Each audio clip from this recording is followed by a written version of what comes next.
Welcome to the AngelsWin Podcast with former Angels broadcaster Victor Rojas, featuring Geoff Stoddart and Chuck Richter.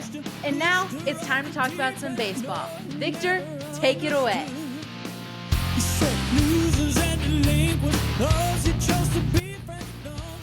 Am I taking it away? Am I literally taking it away, or is this the Geoff and Chuck show, and some spare just showed up and decided to sit in on a what is it? What's today? Today's Friday, January 3rd, 2025. Gentlemen, I'm not drinking yet. I do have a Celsius, and I do have some water, and then the other stuff's coming later. So cheers, Happy New Year to everybody. New Year to you. It's good to have you back. Yeah, thanks for inviting me. I hope you guys didn't feel too guilty about blowing me off last week or whatever it was. Oh my gosh. And chastising you then. And so yeah, I'm glad I could guilt you into getting back onto the show for a couple of minutes. I tell you try to invite the guy to do a podcast with you. He's like, I'm moving my family across the country. I'm starting a new job. I've got this. I've got that. Can't make it this time. Correct. Maybe next time. Affirmed. Maybe next time. Maybe 100% correct. You're right. That's it. But then you guys decide to do something. Now it's the holidays. Let's not bug him. Let's just do it. And then I'm interacting with you guys via text, and you guys just do this. You didn't even you avoided the group text, by the way. So I was like, I knew something was up, and then all of a sudden on Twitter, X is like, oh, here's our last episode. Victor, of course, we blew him off, and here you go. Wow. That I take ownership of that. I dropped the ball. That's all. I see, and I was just I thought holidays, new gig, well, let's do another one. I'll bug Victor after the first of the year, and then Victor spanked us on social media. Yes, I did. And the funny thing about it is that you're right. It's been a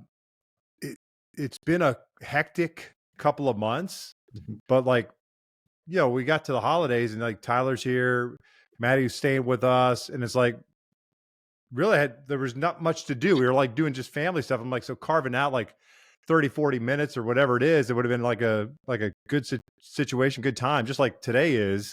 But it's funny how that all works, because I should be doing some work today, but tomorrow it's Sunday. We get back after it, and we're back on the field on Monday, getting ready for January 23rd, which is our opener.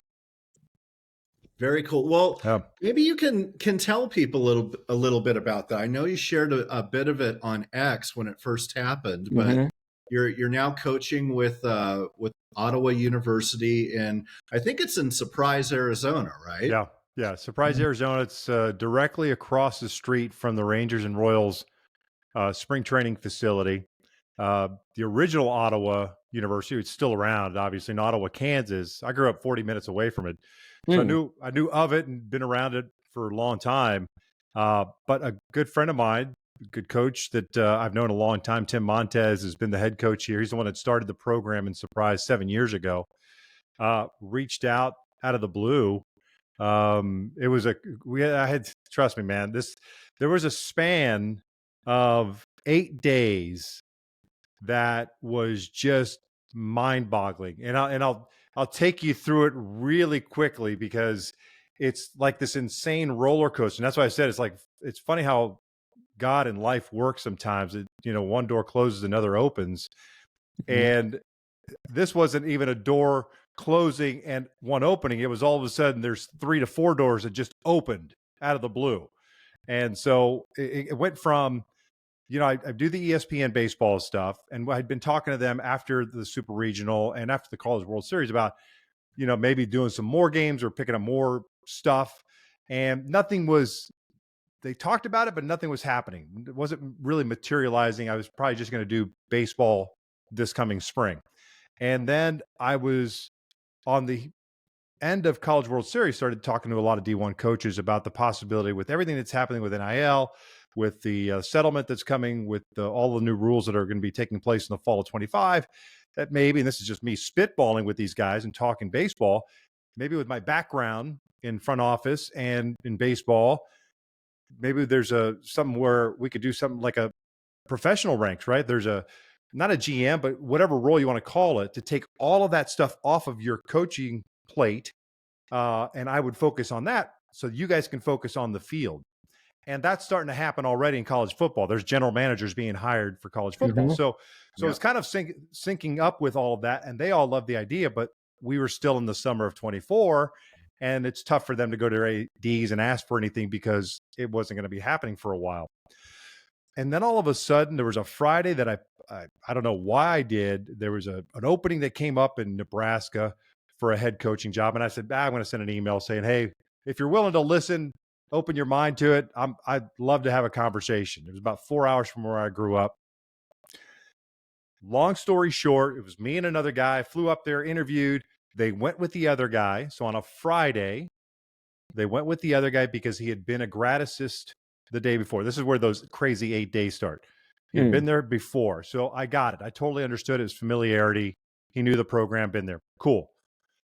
That afternoon, where Tyler's going to school, where Dave Serrano is the head coach, the longtime Cal State Fullerton guy, and UC Irvine is the head coach there, asked me if I wanted to be the hitting coach. And he knew what was going on because obviously I was leaning on him. And I said, sure, I'd love to go. Made a couple of recruiting calls on Friday and Saturday for Johnson University. Monday afternoon, I sent the text to ESPN saying, hey, I think I'm going to do some college coaching at the NAIA level. Shouldn't interfere with what I'm doing. No problem. Monday afternoon, I get a call from Nebraska. Hey, our guy backed out. We'd like to offer you the head coaching job. I'm like, oh, okay. Well, let me talk to the wife. Hey, we're in. So we spent the next couple of days, doing the back and forth and all that stuff, figuring things out. And it was happening really fast. We were in August. They sent me the press release on a Wednesday. On Thursday, I kind of looked it over, started retyping, adding my quotes to it. Friday morning, I was driving to Miami to take a physical with my brother-in-law, with Kim and Tyler. I text Nebraska and I say, hey, I will be sending this press release back to you within 20 minutes, 30 minutes when I get to Miami. I get to Miami. I don't immediately send it. I wait a little bit, then I send it. I text ESPN at that point and said, hey, I've just been offered a head coaching job. And they knew earlier in the week because I'd mentioned to them, I'm going to take this job. I think I need to take this job. I want it. This is where I want to go. I'm back on the table with EKG set up. I'm on my side and I have my phone with me, and all of a sudden my phone's vibrating and it's Bristol, Connecticut. I'm like, hold on, I got to take this. So I get the phone call. They say, hey, we'd like to bring you on full time. We're going to do X amount of events and what have you. So I end up getting out of the room when I was done, talked to Kim, called Serrano. Like, what am I doing? And I ended up taking the ESPN thing. So I had to back out of the Nebraska gig. And I felt awful. So on a Friday when I should have been excited because I'm going to go just do ESPN stuff, I'm just royally bummed. We go to dinner. I had a great time with my family, but I just thinking about it, I felt awful. The next morning at 9:45 in the morning, I get a text from Tim Montez. And I'm thinking, why is Monty texting me at 6:45 in the morning on the West Coast? He was up in Anchorage coaching college baseball, summer ball. Hey, I'm looking for an assistant head coach. Just wondering, I'm putting a list together and wondered if you'd be interested. And instead of putting all that in a text, I just said, can you talk? Because I had to explain it to him. And I explained it to him. And I just said, listen, if you're willing to work around the schedule, the ESPN stuff, which most of the stuff I do is from home, the live from home studio, I'm totally interested. That's how I ended up in Arizona. And it's just worked out really well. Yeah, it's a cool facility. School's only 7 years old. They're on the uptick. And you can still do play-by-play. That's amazing. Still get to do my games, my schedule. So you'll be doing ESPN work and the stuff in Ottawa. Yeah. That's fantastic. Yeah. See that? I didn't know that part. That's cool. Yeah. And that was one of those things where it's like again, this was on a Saturday. I said, I'm going to have to, on Monday, I'm going to have to email the guys or call the guys up in Bristol, see if they're okay with me doing that. And I didn't think there would be a conflict. They don't cover NAI baseball. If it was a D1 job, there's a possibility that there would be a conflict. And there was a moment where I was possibly going to go to Southern California to be an assistant at a D1 school, but they weren't paying a third assistant, and there was no way I was going to ask him if I could go to California and work for free. So, but if you would have taken the Nebraska job, you wouldn't be able to do play-by-play, right? I never thought about it. It never got to my point, like, how can I juggle this after the fact? And I just had the conversation with the AD a couple weeks ago, because I wanted to reach out. I don't know that would have been fair to be a head coach and ask to step away from the club on X amount of dates and or miss practice or whatever the case may be. I just didn't think that would have been fair. I literally did not think about it at that time, like trying to balance that. But look, everything happens for a reason, right? Sure. It's like I'm at that stage in my life, and I'm sure you guys read all the stuff that I write. It's like I'm not even thinking about what I'm doing tonight. Like I'm so not in that mode anymore of chasing anything, or I want to go do this or that. It's like I just someone throws something at me or an idea. It's like, oh, that's interesting, and I'll have a conversation about it. But I love what I'm doing. I love where I'm at. The recruiting's been a lot of fun. Talking to kids, impacting the lives of kids. It's cool. It's about giving back now. Like, the game's been really good to me and my family. It's like, it's cool to be able to just give back a little bit and interact with a whole new set of different people, on the baseball level. So it's a lot of fun.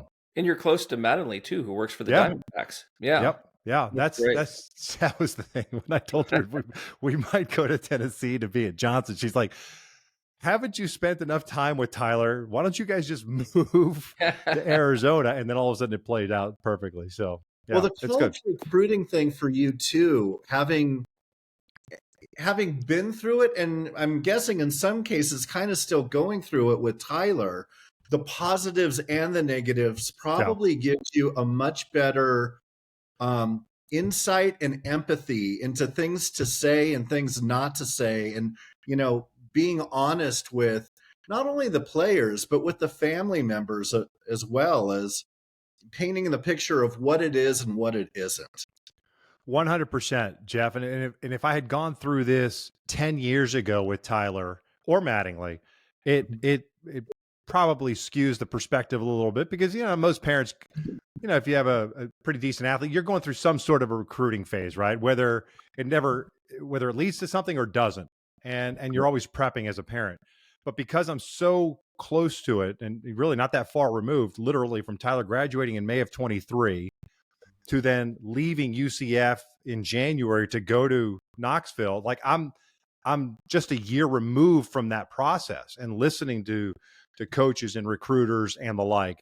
And the one thing I tell recruits all the time is that I've lived my life. Like, I've experienced a lot of wonderful things, and I am not going to hang my hat on saying something to you to try to get you to sign with me, just, to put a notch in my belt. I will, as you guys know, I will shoot you straight. My cards are on the table. I believe in transparency. You don't sign with us, no problem. If I can help you in any way, or your family in any way in the process, I'm happy to help you. And that's, I don't know how many of those conversations they get from guys, but it's like, listen, man, I'm here. I'd love to have you. If it's a fit, great, both socially, economically, academically. But if it's not, no sweat. I'm not gonna lie to you. I'm not gonna, oh yeah, come here. We got 28 seniors. You can start next year. I'm not that guy, because that's the last thing I need to do is, start throwing that out there. And it's just not my thing. Yeah. That's fantastic. Yeah, man. Well, all right, guys. Good night. Let's switch gears a little bit.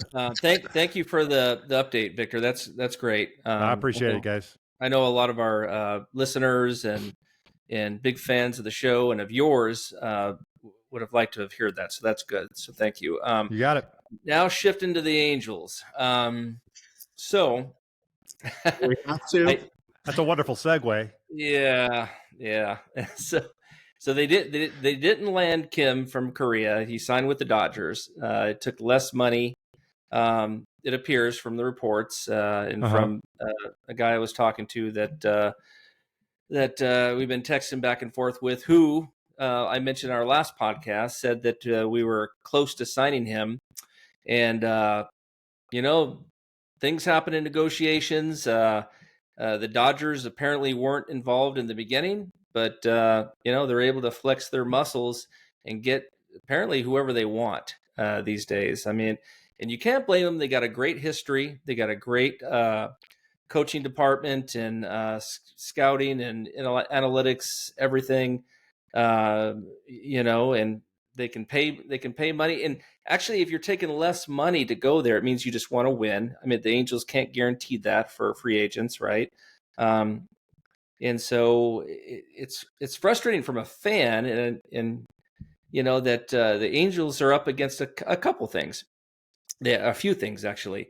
I mean, number one, when you got to go up against the likes of the Dodgers and the Yankees and and these other franchises that have a winning history, there's that, and then also have a great coaching and development and organization that can do things for players that maybe the Angels haven't shown that they can do.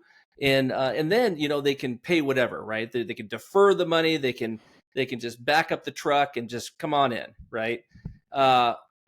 It's frustrating because, and then you got the California tax, which has now been a big topic of conversation too. It feels like, and then I'll add one more thing: the things that have been happening with the Angels, the scandals, the bad press. We talked about these things in past shows, where I think it was you, Victor, and there's other reports out there. Players just don't want to come here because of some things that, they look at the Angels organization and like, are they even serious? There's been no upgrades on stadium and equipment, and Pujols came out and said that, some things about that. And so I don't know. I mean, so what's your take on this, Victor? And do the Angels have even a chance at adding a player like a Anthony Santander or a, God forbid, Pete Alonso? I don't think he's a good fit with or anybody of impact this offseason to make this season salvageable, or are we just looking at another fourth place finish?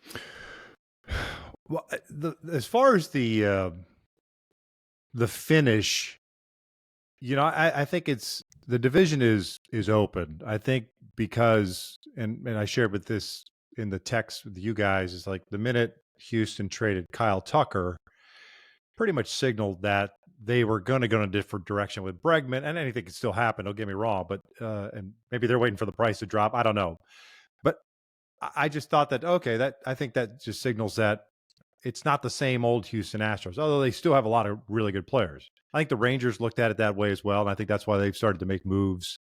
They needed to make some moves anyways based on last year.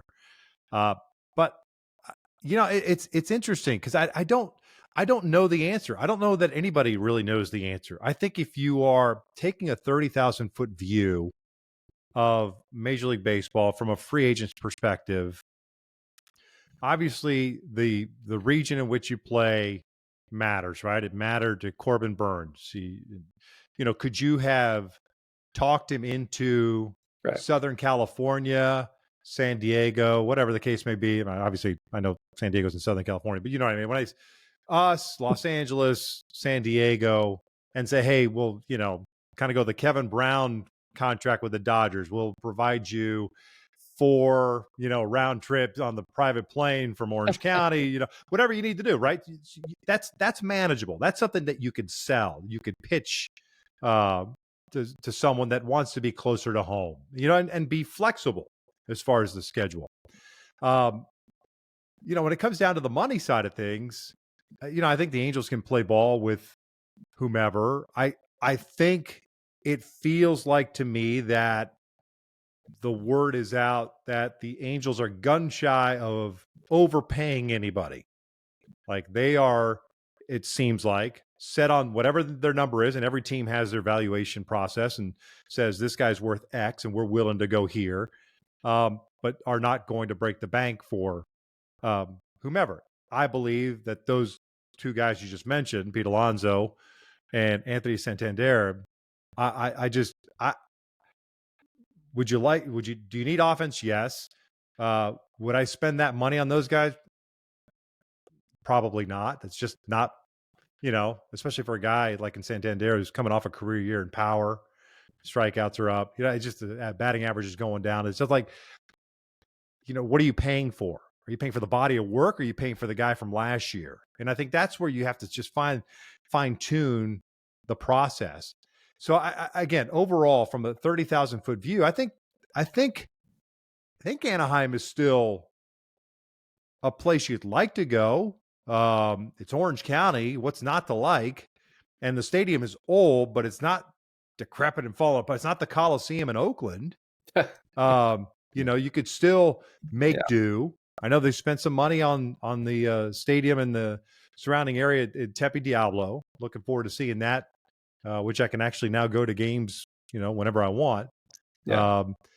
So that'll be interesting to see. I don't know what the answer is. I think, and I know you guys were really excited when the Angels signed Hendricks first, and then Kikuchi, and then they made some, Travis d'Arnaud. I would have taken Travis d'Arnaud 5 years ago. That's the guy you should have gone and gotten back then. Right. You know what I'm saying?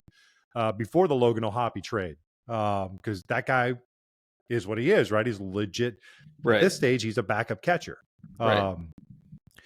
And so I think I shared with you guys at that point, as I'm like, that's pretty much it. I think they're getting out of the gate because they don't want these numbers to escalate on that mid-tier guy, because they need arms, right? That's why they got the two pitchers. Kikuchi, I don't know. Maybe he figured it out in Houston last year. Maybe he didn't. Again, what are you paying for? What are you going to get out of him? And he's not a front end guy. He's not a number one. He's not a number two. On his best days, he's solid 3, and there's nothing wrong with that. I just, that's where we're at right now. And I truly believe, and I said this, I think, on social media, is like, or to you guys, I think they're done unless somebody falls back to them, or the mindset is we got to do something. Let's just go do it. Yeah. You know what I'm saying? Anthony Rendon situation. We didn't get Garrett Cole, so let's get. We got to go get somebody. Let's go get Anthony Rendon. Well, I'm afraid that's what Artie's going to do now. He didn't get Kim. He may get Alonso, or if he doesn't get Santander, he's going to get Alonso. And it doesn't make any sense. You got Nolan Shanuel. What are you going to do with him unless you got something already ready to go in a trade to ship Nolan, right? So, and that's the thing. They run parallel lines, right? They should. Your free agent pursuit and the guys that you would have to need to want to move at the same time. It's got to be kind of be fluid, right? Because if you move one, all of a sudden it's like, oh, they need a second baseman, or they need a left fielder. Let's hold out a little bit more. Let's get an extra year, whatever the case may be. So you're always kind of playing that fine line when it comes to being a general manager and making those type of decisions. And look, you mentioned Artie by name as far as making the decision. And look, there's no doubt that Artie has his mind set on whatever it is going to be set, but there's influencing agents involved, right? There's either a general manager, a team president, whomever the case may be. There's always the names don't just a manager, perhaps. Like, do we really know? Well, I think we kind of do. Billy Epler wasn't the guy that recommended Anthony Rendon. So was it our manager at the time? Yeah. Who had just gotten hired? Yeah. You know what I'm saying? You just never know.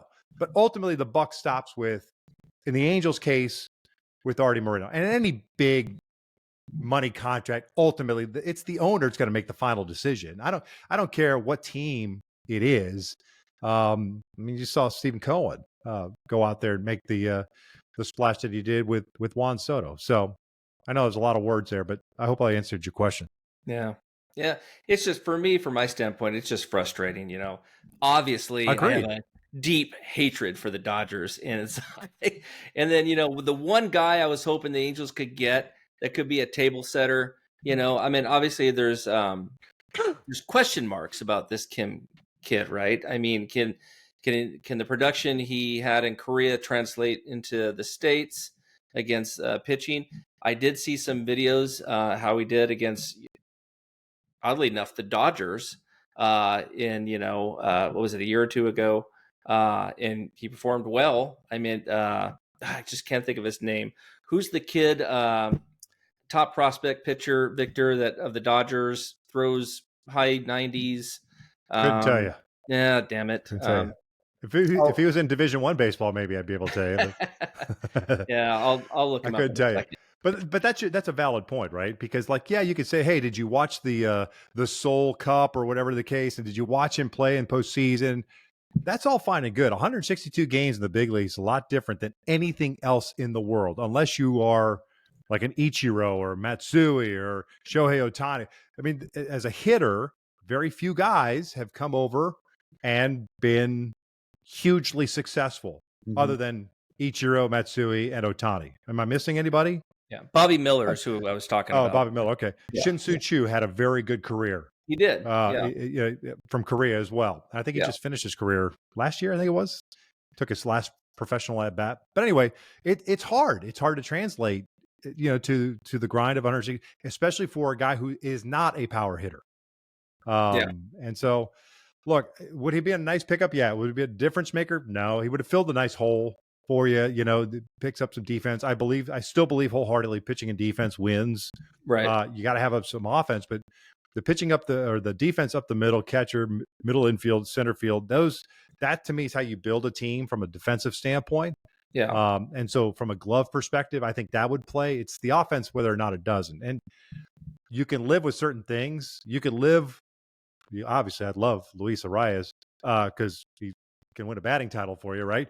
But he's a guy without a position, really. And so that's how I look at that situation. So I hope that there are options out there. And you know what? If they're not, it's no big deal. It really isn't, because you weren't planning on winning anything in 25.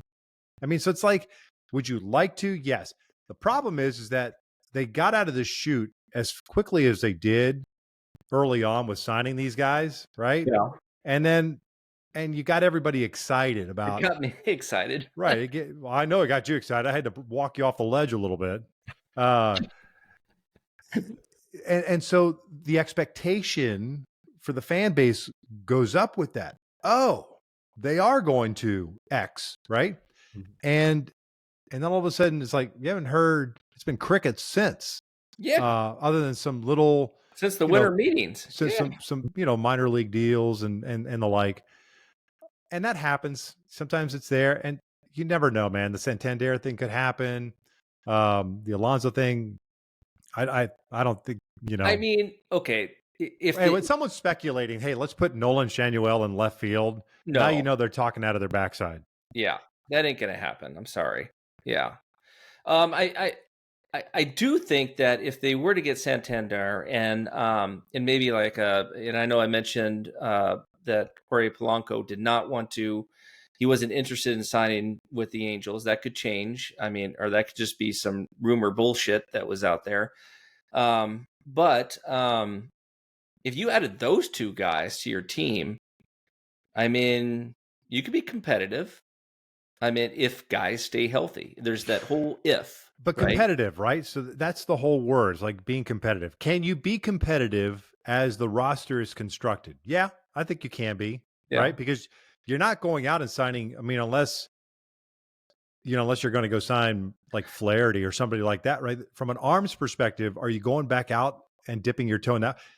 Because if the offensive side isn't there, then why wouldn't you get or fortify the living daylights of the back end of the bullpen? Right. Shorten games as much as possible. Yeah. But again, 25 wasn't your year. Like, that's not the plan. So, like, do you want to bust a budget or do X just for the sake of, hey, look, everybody, we did it. We might have a shot at a wild card now. As long as it does, I guess it's fine as long as it doesn't disrupt your spending patterns going into next year and the year after, and or mess with your whatever you think your foundation is from a development standpoint. Yeah. I think we've answered some of the questions that have come in from the mailbag from different folks. I think we've answered. So Ryan, Daniel, Brian, I think we've answered yours. One interesting one that came in from Caesar from Orange, that he'd like our thoughts on, or what would you do to clear the path for Vlad Jr. next season? So Vladimir Guerrero Jr. becomes a free agent next year. Opening day next year, I think he's going to be 20. He will have just turned 27 years old. I don't know if there's any ability for the Angels to get him, whether it would mean that much for them, if that's really the move that they need to make, if there's any pull for him with his father having played here, having, been the only person to go into the Hall of Fame as an Angel. I don't know. What are your two thoughts on that one?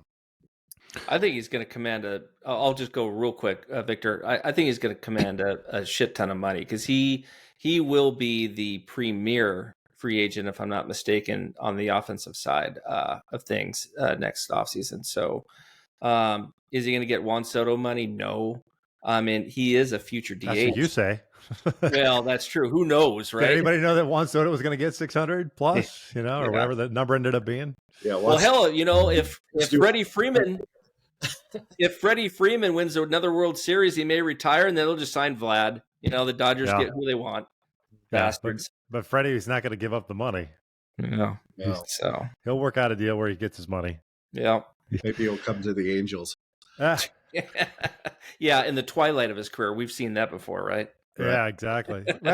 Look, I on the Vladdy situation, look, he's an interesting player. I think he is starting to figure it out as far as the work ethic and what he needs to do, stay in shape and do all that stuff, right? Yeah, that's fair.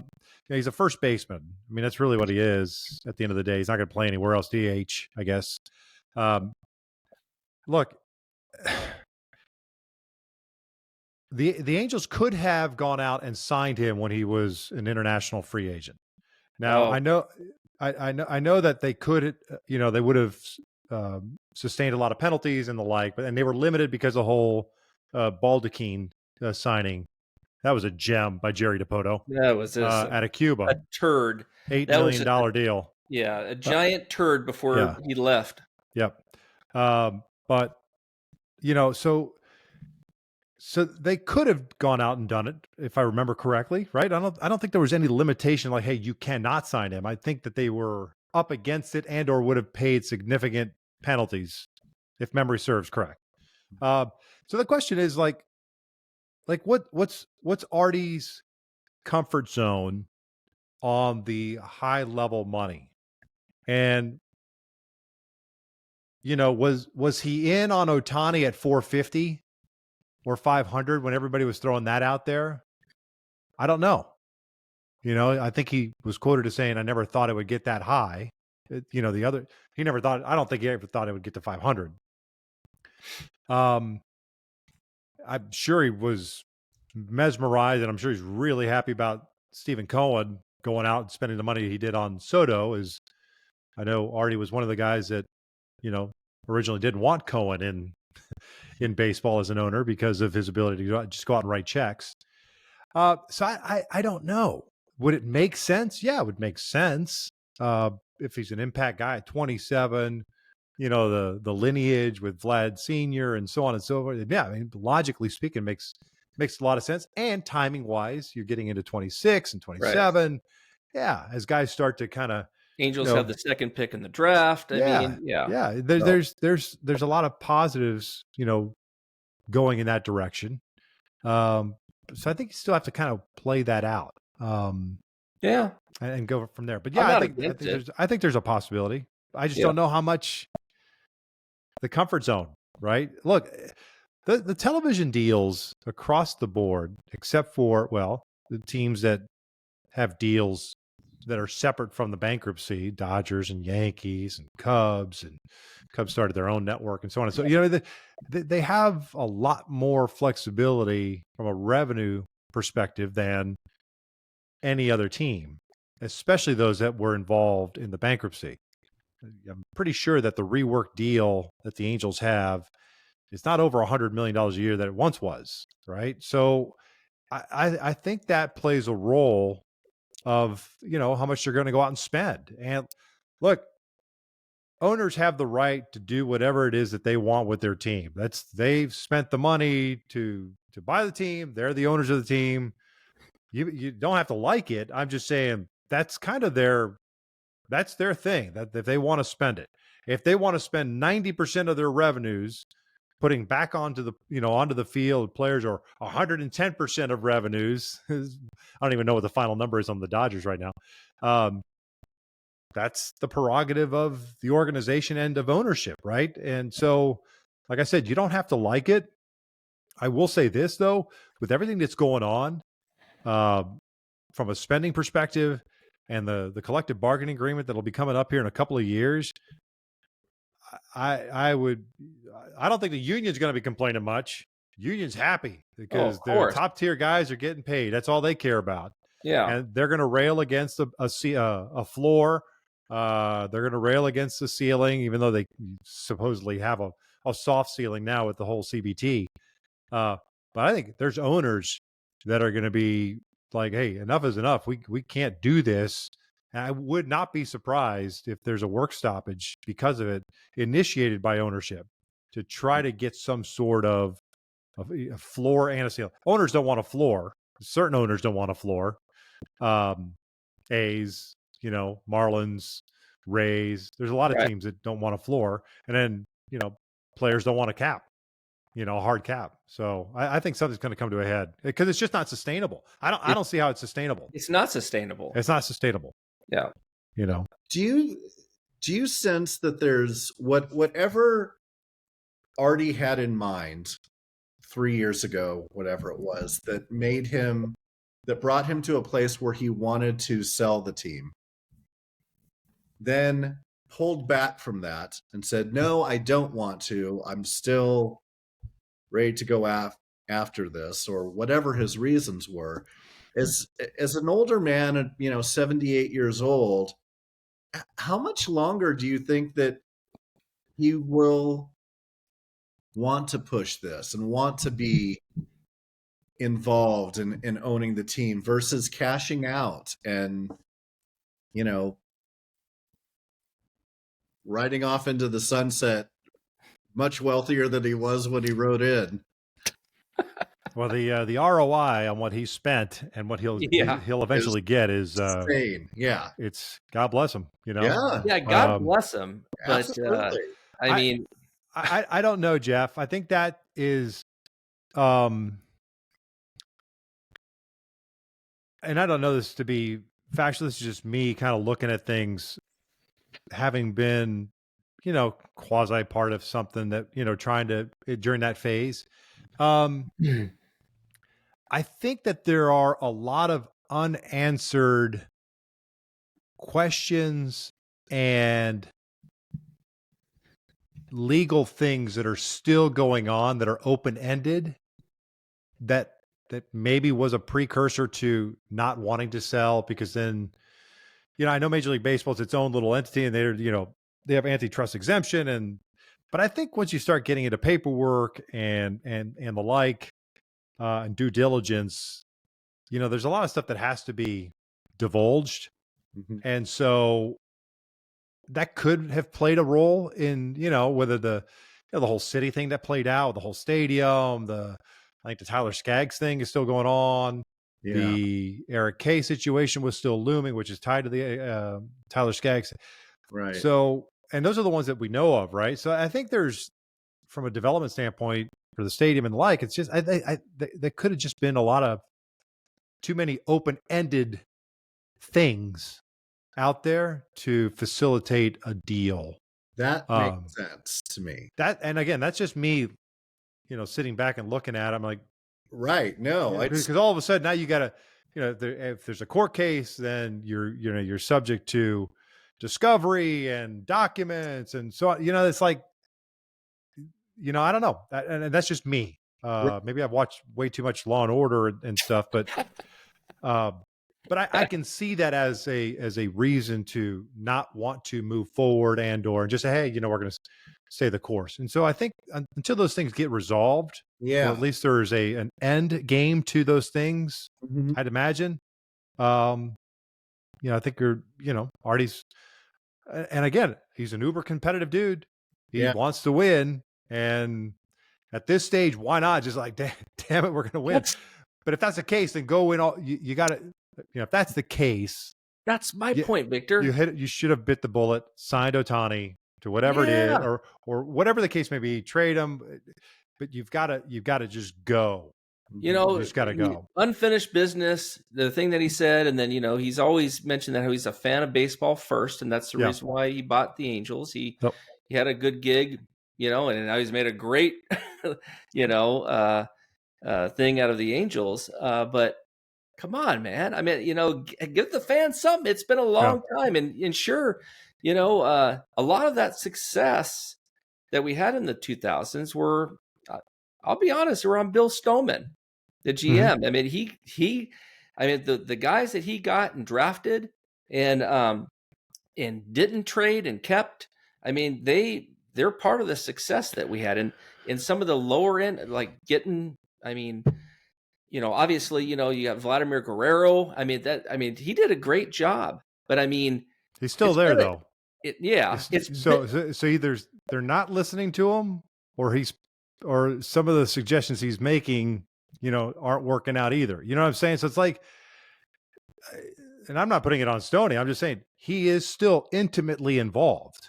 I mean, he's one of the advisors for Artie and to Perry and John Carpino. I mean, he's there. Is there a pulse? I mean, I don't know. Is there any brain activity? Again, unless you're on the inside, it's tough to know, right? Yeah. So like, are they listening and it's not working out? And that magic is, it happens. It's hard to sustain such a ridiculous amount of winning as the Angels did. Right. Getting to that point before they beat the Red Sox on the single by Guerrero up the middle. I'll never forget that hit. Gosh. At Fenway. That was awesome. But anyway, and then of course, I don't even get started. I want to come on, let's go. How cold it was at Yankee Stadium, and everybody had their little earmuffs on, and then the Angels they shriveled with the cold. Brian Fuentes, just strangle him. Yeah, but so look, you've got the guy, the magic guy was there, right? And so it's hard evaluating talent, and not only that, projecting talent is hard. It's a hard business, man. Developing it. Well, yeah, and look, and we've talked about that for a while. That it went south. Yeah, it went really south, big time from a development standpoint, from the coaching staffs to camaraderie to just the culture. It just went way south, and so that takes a while to come back from. And I think they're on the right path. I don't know. I mean, it seems like they're doing things. There haven't been any anonymous sources or former minor league players in the last 2 years complaining about X, Y, and Z, like there was, coming out of COVID. And so, we just have to wait and see. But hopefully, we'll see what Christian Moore turns into. I told you guys. I was going to ask you, Victor, about Christian Moore, because I know that you went to a lot of Tennessee games and you're out there and the coach. And what's your evaluation of Christian Moore? And there's been a lot of chatter that they're maybe looking at maybe moving him to the outfield. Do you see second base as his position in the future, or do you think they will move him? Or give us your take on what you've seen with your. I think he's athletic enough to move. I think he's an adequate second baseman. Do I think he is a Gold Glove second baseman? No, I think he can handle it at the major league level. Do I think that's his best position? I'm not sure. When I saw the Kim rumors a couple of weeks ago, it's easy to look at, the easy spot for him to move if his bat plays at the major league level is third base, right? From a power perspective.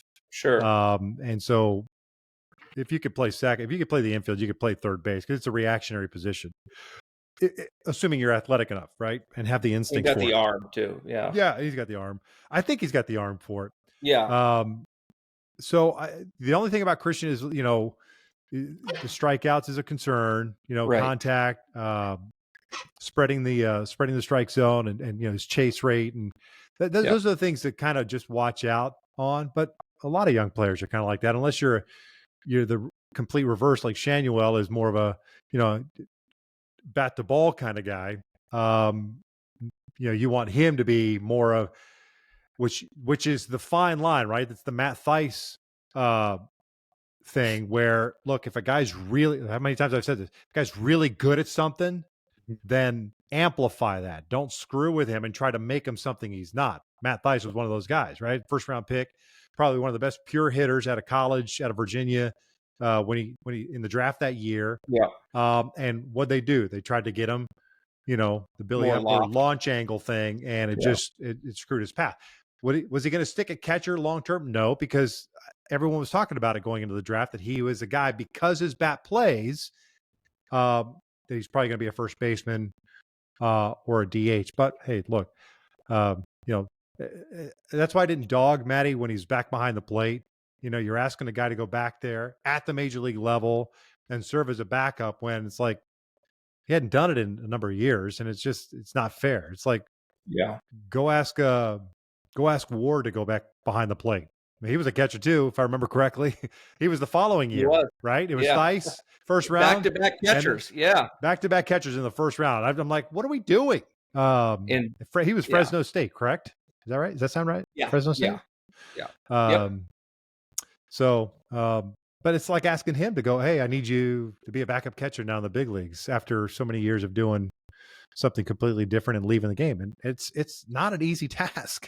It's not an easy task to catch major league pitchers with movement every which way. And not only that, have the mindset and the ability to game call. So, yeah. Well, gents, we're just about out of time. Any final thoughts, Chuck? The only thing I would ask, and we haven't talked to Victor in a while. Victor, what is real quick, do you think that Joe Adell can kind of improve upon what he showed last year? Because he did a couple things last year. He, number one, for me, he showed great defensive value in right field. And so he improved his defensive game. He did, he had a couple months where he hit really well, and he provides some power, and he was good on the base pads for a little bit. He had some miscues there, but I think it could be corrected. Do you think he's a guy that can really improve upon this past season and be somebody that the Angels can lean on as a productive player on both sides of the ball? I wouldn't say, and I certainly wouldn't mention it to him, hey, we're going to lean on you, because then I think that just adds more pressure to a young player. I think you just build off of the confidence that he gained last year and just go from there. Hey, we don't need you to do anything else. We're not trying to make you a 40 home run guy. You don't need to be Dave Parker or Ellis Valentine or Vlad Guerrero in right field and hosing guys out, or Roberto Clemente. Just be Ellis you. Valentine, that's a name. Jeez. Just be you. Probably, hey, Ellis, I'm telling you, that right there, that triumvirate of Clemente, Valentine, actually there's four guys I mentioned, Valentine, Dave Parker, and Vlad Guerrero. Oh yeah. That, I would say, are probably the four best outfield arms. Oh. And Dwight Evans is in there, is close to it. Yeah. Evans. I mean, those guys can throw anybody out at any time and do it easily. I mean, those guys had cannons for arms. But I digress. So you don't ask Joe to be anything that other than Joe Adell, and hope that he builds off the confidence. And then you find some consistency on the offensive side. The base running stuff, that's really just the game speeding up and trying to create something that's not there. Yeah. That's hard. You can get away with stuff like that in the minor leagues. At the big leagues, it's just really hard to do, and you get exposed. So it's just a matter of just dial it down. Just be you. You don't have to be Superman. So that's kind of the approach that I would take, and see where it plays out, right? And you just, again, confidence. People don't. The 5 to 6 inches between the ears, unfortunately, is something that not many players and teams work out. And it is a huge, huge part of the game of baseball, if anything, really. But from a baseball perspective, because of the downtime and the like, that the mental side of the game is something that can be a huge difference maker for a guy being a prospect to an uber prospect. Most guys are prospects because they've got the ability to do whatever it is, right? Some have the ability to do all things great. And then there's the freaks of nature that you just study them. You just watch them and you just let them do their thing. But everyone else is at the major league level or even at the minor league level are mere mortals compared to those guys. So everybody's got to work at their game. You have to constantly work on it. But this up here, especially in the batter's box, and especially on the bases, man, it is big time something that needs to be really focused in on and studied. And I'm dealing with it at an NAI level and trying to get guys to understand, hey, this is what we're doing from an offensive perspective. Think about it this way. And you get some guys that you're looking at them like, I never thought about it that way. It's because oftentimes logic gets overlooked. And really, the game's been played for over 120 years. And the game is the game, right? It's very logical if you think about it, from a critical thinking perspective. But what happens is we get in a box or we get on the mound, we get on defense, and you start thinking about everything else rather than lasering in on the task at hand. Every single moment is what I tell guys all the time. Just worry about the moment. Worry about right now. You failed, another guy. Yep. You failed? No problem. There's another moment. What are you going to do now? And so on and so forth. And just categorize it that way so that you can try to build some momentum and some confidence. I know you guys got to go. Yep. All right. It was great having you back. Yeah. Great seeing you fellas. It's great to be back. Let's do it again. Yeah. January 3rd of 2026. We'll book it right now. Chuck, good luck in the AngelsWin Fantasy Football Championship this weekend. Oh, big time. Good luck there. Thank you. Victor, thank you for having your Chiefs play their JV team this weekend. Against my pleasure. Carson Wentz is going to go off for 6 touchdowns. My Seahawks are out of it. Great to hear that your thing on your back is benign and good news, man. Yeah, I was a little worried about that. Thank you. And Angel fans, just stay the course. Be true to who you are.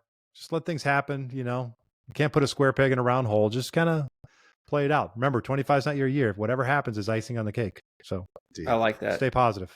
Thanks, everyone. All right, guys. Let's close with that. Thank you for listening to the AngelsWin Podcast with Victor Rojas, Chuck Richter, and Geoff Stoddart. Go Halos and drive home safely. Say goodbye.